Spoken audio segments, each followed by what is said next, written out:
Hi guys, இன்னைக்கு நம்ம ஒரு சூப்பரான கோவில் திருவிழா தான் பார்க்க போறோம். நான் பிறந்ததுல இருந்து இந்த ஊர்ல தாங்க இருக்கேன். ஆனா இந்த கோவிலுக்கு நான் திருவிழா அன்னைக்கு போனதே இல்ல. சரி, இன்னைக்கு எப்படியாச்சும் போயிடணும் அப்படின்ட்டு 9 மணிக்கே நான் குளிச்சுட்டு வந்துட்டேன். இன்னைக்கு போகணும் அப்படின்னு ஏன் எனக்கு தோணுச்சு அப்படின்னா, நாங்க இன்னைக்கு திருநெல்வேலி போயிருந்தோம். போயிட்டு ரிட்டர்ன் வந்துட்டு இருக்கும்போது ரோட்ல சாமிலாம் ரொம்ப பிரம்மாண்டமா அலங்கரிச்சு தூக்கிட்டு போயிட்டு இருந்தாங்க. உண்மையிலேயே சாமி வந்து அவ்வளவு அழகா அலங்காரம் பண்ணியிருந்தாங்க. ரொம்ப நல்லா இருந்துச்சு. அந்த மேல சத்தத்துக்கும் அந்த சாமியை பாக்குறதுக்கும் அவங்க சாமி ஆடினதுக்கும் நமக்கே சரியான வைபா இருந்தது. சரி, வீடியோ எடுக்கலாம் அப்படின்ட்டு போன் எடுத்தேன். ஆனா நாங்க ஏற்கனவே திருநெல்வேலி போய் அங்க விளாக் எடுத்ததுனால போன் எல்லாம் 2 போனுமே சுவிச் ஆஃப் ஆயிருச்சு. சரி அப்படின்ட்டு சாமியை மட்டும் கும்பிட்டுட்டு வீட்டுக்கு வந்துட்டோம். அப்புறம் என் மனசு சொல்லிக்கிட்டே இருந்தது, சரி இன்னைக்கு நம்ம அந்த கோயிலுக்கு எப்படினாலும் போனோம் அப்படின்ட்டு நானும் தம்பிட்ட சொன்னேன். ஆனா நீ கிளம்பிட்டு என்னை எழுப்பி விடு அப்படின்னு சொல்லி தூங்கிட்டான். நான் 9 மணிக்கே குளிச்சுட்டு வந்துட்டேங்க. அப்புறம் என் பொண்ணு டிவி போடுமா, பாட்டு பார்க்கலாம் அப்படின்னு சொன்னா டிவியில பாட்டு போட்டு ஜாலியா கேட்டுட்டு இருந்தோம். அப்ப என் பொண்ணு பாடுனதை நீங்களே கேளுங்களேன்.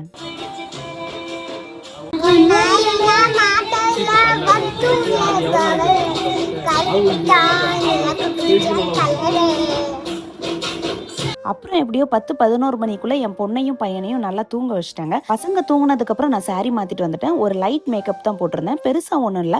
கொஞ்சம் கிரீம், பவுடர், லிப்ஸ்டிக், அப்புறம் ஐலைனர் வச்சு ஒரு சின்னதா போட்டு இதான் நம்ம லுக் எப்படி இருக்குன்னு சொல்லுங்க. நான் மேக்கப் பண்றதுக்குள்ள என் ஹஸ்பண்ட் எனக்கு ஒரு கடும் காஃபி போட்டு வந்துட்டாங்க. கடும் டீ போட்டுட்டு வந்து கொடுத்தாங்க. குடிக்க செம்ம டேஸ்டா இருந்தது. அப்போ அவர் ட்ரெஸ் மேட்சா இருக்கா அப்படின்னு கேட்டாரு. நான் சொன்னேன், இல்ல மாமா, அது மெரூன் கலர், இது ரெட் கலர் அப்படின்னு சொன்னேன். எதுவா இருந்தா லைட்டா மேட்சா இருக்குல்ல, பரவாயில்ல போ அப்படின்ட்டாரு. சரி, ஓகே, ஓரளவு மேட்ச் ஆகுது அப்படின்னு சொல்லி மனசை தேத்திக்கிட்டோம். சரி, தம்பியை எழுப்பிடுவோம், லேட் ஆயிருச்சு அப்படின்ட்டு நானும் தம்பியை எழுப்புனேன். ஆனா அவன் எந்திக்கவே மாட்டேன்ட்டான். அப்புறம் என் மாப்பிள்ள சும்மா இருக்காம நேரா போய் அவன் மூஞ்சில பவுடரை தட்டி அடிச்சிட்டு இருந்தாரு. செம ஜாலியா போச்சு அந்த நேரம். கொஞ்ச நேரம் அவனை கிண்டல் பண்ணி பேசி விளையாண்டுட்டே இருந்தோம். அவன் நீங்க என்னன்னாலும் பண்ணுங்க, நான் எந்திக்க மாட்டேன்னு தூங்கிட்டே இருந்தான். அப்புறம் ஒரு கட்டத்துக்கு மேல எந்திரிச்சிட்டான். பாவம், தூங்குற பையனை எழுப்புறமேனு சங்கடமா இருந்துச்சு. ஆனா அவனும் கோயிலுக்கு வாரேன்னு சொன்னதுனால அவனையும் எழுப்பி விட்டுட்டேன். அப்புறம் என் ஹஸ்பண்ட் அவனை விட்டுட்டு எனக்கு மேக்கப் பண்ணிட்டு இருந்தாரு. வா, ஐப்ரோக்கு மை போட்டு விடுறேன்னு சொல்லி அட்ராசிட்டி பண்ணிட்டு இருந்தாரு. நான் ஏற்கனவே ஐப்ரோ பென்சில் போட்டுட்டோமா அப்படின்னு சொன்னாலும் கேட்க மாட்டேன்ட்டாரு. அதுக்கப்புறம் என் கண்ணத்துல கண்மை மாதிரி ஒரு பெரிய பொட்டை வச்சு விட்டுட்டாரு. எங்க நான் என்ன சின்ன குழந்தையா, என்ன போய் யாருங்க கண் வைக்க போறா அப்படின்னு சொல்லி அவகிட்ட அப்புறம் எப்படியோ பேசி சமாளிச்சு அதை அழிச்சு அதுக்கப்புறம் ஒரு ஐலைனர் வச்சு சின்ன பொட்டா வச்சு விட்டாருங்க. எப்படியோ இந்த அட்ராசிட்டிஸ் எல்லாம் தாண்டி நான் ஒரு வழியா கோயிலுக்கு கிளம்பிட்டேங்க. கோவில் எங்க வீட்டுக்கு ரொம்ப பக்கத்துல தான் இருக்கு. அதனால நான் நடந்து போயிடலாம் அப்படின்ட்டு நான் நடந்து வந்துட்டு இருந்தேங்க. அப்புறம் என் தம்பி இருந்துட்டு, வா பக்கத்துல தானே நான் கூட்டிட்டு போறேன்னு சொன்னா. சரி ஓகேன்னு ஒரே ஸ்கூட்டிலேயே போய் அங்க இறங்கிட்டோம். கோவில் வாசலுக்கு வந்ததுமே ரொம்பவே ஆச்சரியமா இருந்துச்சுங்க. நீங்களே பாருங்க எவ்வளவு சூப்பரா இருக்குன்னு. கோவிலே அப்படியே லைட்ல ஜொலிக்குதுங்க. உண்மையிலேயே லைட்டிங்ஸ் எல்லாம் செம்மையா பண்ணியிருந்தாங்க. கூட்டத்தை பாத்தீங்களா? உள்ளூர் கூட்டத்தை விட வெளியூர் கூட்டம் தாங்க ரொம்பவே அதிகமா இருந்தது. இங்க இருக்கிறவங்க எல்லாருமே மஞ்சள் சிவப்பு கலர்ல தாங்க சாரி கட்டியிருந்தாங்க. ஏன் அப்படின்னா அம்மனுக்கு வந்து மஞ்சள் கலர் ரொம்ப பிடிக்கும் அப்படிங்கறதுனால மஞ்சள் சிவப்புல தான் கட்டியிருந்தாங்க.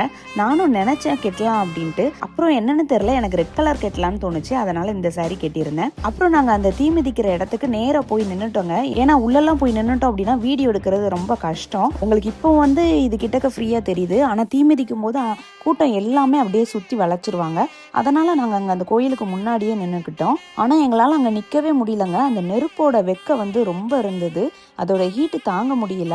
அதனால நான் கொஞ்சம் உள்ள தள்ளி போய் நின்னுக்கிட்டேன். என் ஹஸ்பண்டும் என் தம்பியும் தான் வீடியோ எடுத்துட்டு இருந்தாங்க. எத்தனை மணிக்கு ஆரம்பிக்கும் அப்படின்னு கேட்டோம். 12 மணிக்கிட்ட ஆயிரும்னு சொன்னாங்க. சரி, கொஞ்ச நேரம் வில்லுப்பாட்டு பார்க்கலாம் அப்படின்ட்டு அந்த வில்லுப்பாட்டை போய் பார்த்துட்டு இருந்தோம்.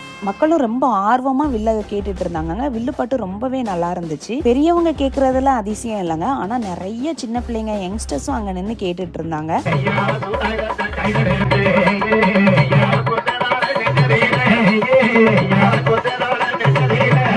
அப்புறம் சரி, சாமி கும்பிட்டதுக்கு முன்னாடி ஒரு நல்ல காரியம் பண்ணிடலான்னு என் ஹஸ்பண்ட் சொன்னாரு. என்னம்மா அப்படின்னு கேட்டேன். அன்னதானத்துக்கு நம்மளால முடிஞ்சது கொடுக்கலாம் அப்படின்ட்டு எங்க சேனலோட பேரை சொல்லி அன்னதானத்துக்கு கொடுத்துட்டு வந்தாங்க. கோவில்பட்டி யூடியூப் சேனல் அவர்கள் சார்பாக 501 அன்பளிப்பு 501 ரூபாய். ஆமா சாமி, ஆண்டவராலேயோ பெருமானோட கிருபையாலேயோ அந்த ஆதிபராசத்தில் லிங்கமாரி பகவானுடைய அருளாலேயோ கிருபையால சீரடி சாய்நாதருடைய கிருபையாலேயோ ஆமா சாமி, நோயற்ற வாழ்வோடு இருக்க வேண்டும். ஆமையா, 1 லட்சம் இருக்க வேண்டும். அப்படி இருக்கின்ற போது சரி, தங்கத்தினால ஓட்டை கட்டி தரணி எல்லாம் ஆண்டு வர ரொம்ப அருமையா பேசினாருங்க. சரி, கூட்டம் ரொம்ப அதிகமாகிறதுக்குள்ள நம்ம போய் சாமி கும்பிட்டு வந்துடலான்ட்டு கிளம்பி கிளம்பிட்டோம். ஃபர்ஸ்ட் எங்க கருப்பனை தாங்க கும்பிட்டோம். கருப்பனை பார்த்ததுமே மனசுக்குள்ள ஒரு தனி சந்தோஷமும் பலமான நம்பிக்கையும் வந்துருதுங்க. நாங்க சின்ன பிள்ளையா இருக்கும்போது, அதாவது உடம்பு சரியில்லை, காய்ச்சல், ஏதாச்சும் பூச்சி கடிச்சிருச்சு, இல்லை கீழே விழுந்துட்டோம், பயந்துட்டோம் அப்படின்னா இந்த கோயிலுக்கு தான் எங்க அம்மா ஆச்சி எல்லாருமே கூட்டு வருவாங்க. இங்க மந்திரிச்சா உடனே சரியா போயிடும் அப்படின்னு சொல்லுவாங்க. அது அவங்களோட நம்பிக்கை. சின்ன வயசுல நான் நிறைய தடவை வந்திருக்கேன். ஆனா திருவிழா அன்னைக்கு நான் இன்னைக்கு தாங்க வாரேன். கருப்பனை கும்பிட்டு முடிச்சதும் அப்படியே நம்ம பக்கத்துல இருக்கிற அம்மனை கும்பிட்டுலாம். எவ்வளவு பிரம்மாண்டமா இருக்குன்னு பாருங்க. அதுவும் தீமிதி திருவிழா அப்படிங்கும் போது ரொம்பவே எக்ஸைட்டடா இருந்தது. இன்னும் கொஞ்ச நேரத்துல தீமிதி திருவிழா ஆரம்பிச்சிருங்க. அந்த இடத்த சமப்படுத்திட்டு இருக்காங்க. அவங்க பாருங்க கையில வேப்பிலையெல்லாம் வச்சிருக்காங்க. ஏன் அப்படின்னா அந்த வெக்கையோட தாக்கம் வந்து ரொம்ப அதிகமா இருக்குங்க. நமக்கே அப்படி இருந்தா அவங்க பக்கத்துல இருக்கிறவங்களுக்கு எப்படி இருக்கும்? அதனால அந்த அனல் வந்து மேல பற்றக்கூடாது, கண்ணில் பற்றக்கூடாது அப்படிங்கிறதுனால அந்த வேப்பிலையை வச்சு கொஞ்சம் மறைச்சிட்டே தாங்க அதை சமப்படுத்தினாங்க. இதெல்லாம் நான் டிவியில மட்டும்தாங்க பார்த்துருக்கேன். ஆனா அதெல்லாம் லைட்டிங்ஸ், சும்மா ஒரு ஜல்லிக்கல்லுல சிவப்பு லைட்டை போட்டு நடந்து வருவாங்க. அதுவே பார்க்கறதுக்கு நமக்கு ரொம்ப இதா இருக்கும். ஆனா இன்னைக்கு ஒரிஜினலா நேர்ல எதுக்கு நின்று பார்க்க போறேன் அப்படிங்கும் போது ரொம்பவே எக்ஸைட்டடா இருந்தது. சாமியும் அந்த இடத்துக்கு வந்துட்டாங்க. பூவை தூவி மஞ்சள் தண்ணி எல்லாத்தையும் மேல தெளிச்சிட்டு இருந்தாங்க. எல்லாம் ரெடி ஆயிருச்சா அப்படின்ட்டு அவர் செக் பண்ணிட்டு இருந்தாரு. அப்புறம் வில்லு பாட்டுல கருப்பசாமி பாட்டு பாட ஆரம்பிச்சாங்கங்க. பாடியதுமே பாருங்க மேக்சிமம் நிறைய பேருக்கு சாமி வந்துருச்சு.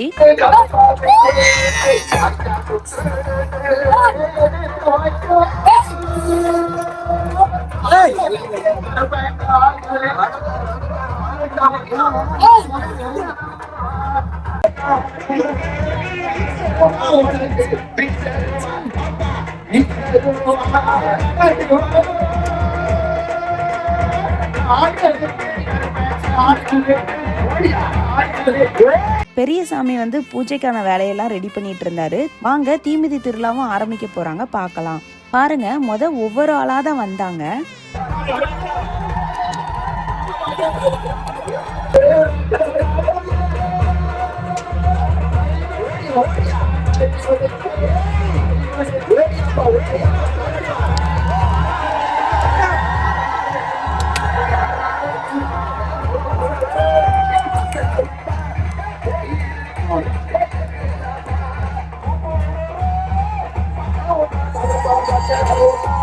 நம்மளால அந்த வெக்க பக்கத்திலேயே நிக்க முடியல. ஆனா இவங்க எப்படி அந்த கங்கல நடந்து வராங்க நினைக்கும் போது ரொம்பவே மெய் சிலிர்த்து போச்சு.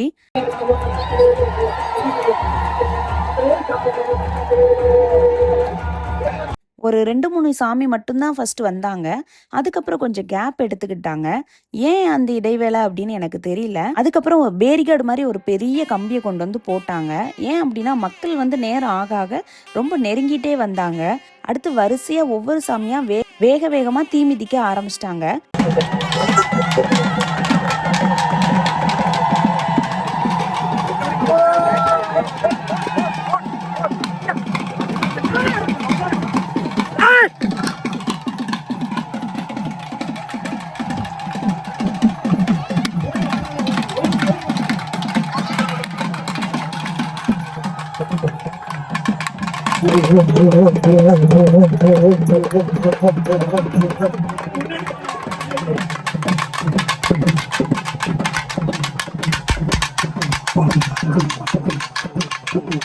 எல்லாருமே தீ மிதிச்சதுக்கு அப்புறம் சாம கூட ஆரம்பிச்சிட்டாங்க.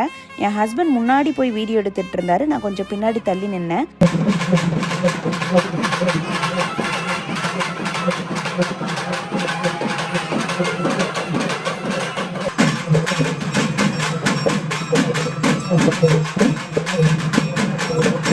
சாமியை ரொம்பவே அழகா ஜோடிச்சிருந்தாங்க.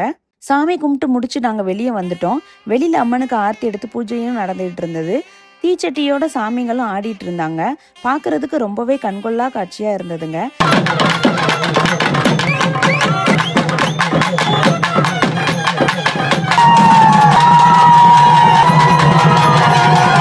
திடீர்னு சாமிக்கு ரொம்பவே அருள் வந்து ஆக்ரோஷமாகிட்டாரு.